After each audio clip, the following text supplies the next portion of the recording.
Jonathan Young. Yes, thank you, Mr. Speaker.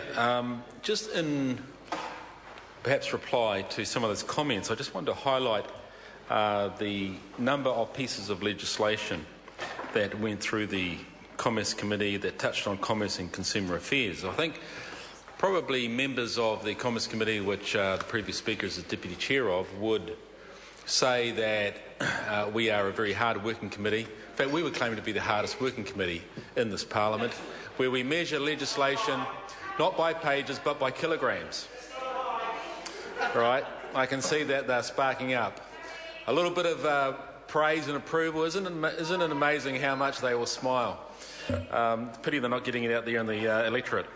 Sir, we targeted loan sharks and provided more protection for vulnerable families. We updated consumer law to give more protections to individuals, reflecting the increasing number of online purchases. We improved financial reporting requirements so that 90% of New Zealand businesses no longer need to produce full financial accounts. We strengthened capital markets and created more opportunities through crowdfunding, which I think is going to be very enabling for the start-up sector in particular. We tightened the regime for those providing financial advice. We introduced standardised reporting for KiwiSaver funds, allowing more informed comparisons. We lowered fees for KiwiSaver default members. This is what this government has done. We strengthened our reputation as a good place to do business, and the previous speaker spoke of what the World Bank was saying about New Zealand, the easiest place in the world to start a business, the third easiest in the world to do business. And so our reputation does stand internationally.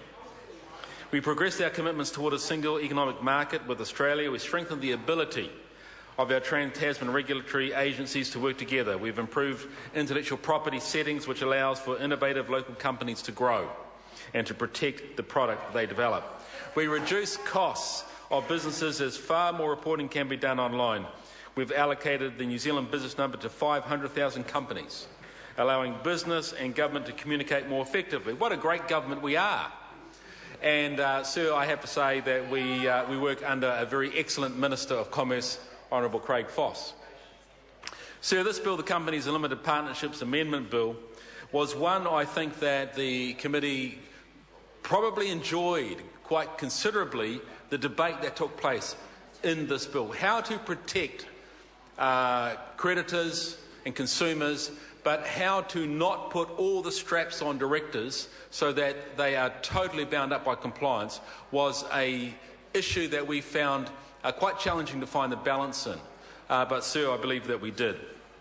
The Companies and Limited Partnerships Amendment Bill addresses the misuse of New Zealand's registration scheme by overseas entities as well. It tightens the criteria for company registration and is part, sir, of the government's business growth agenda to improve regulation and to lift confidence in New Zealand's capital markets. I think, sir, one of the underlying themes of our government is that we have worked very, very hard to boost growth and to create jobs, or allow jobs to be created in our economy. Only a strong economy can provide financial security for families, real opportunities for young people and safer communities, and the high-quality education and health services that all New Zealanders need. So these pieces of legislation are important to achieve that, because they shore up and strengthen our regulatory environment, especially around the area of commerce, financial markets, investment, etc.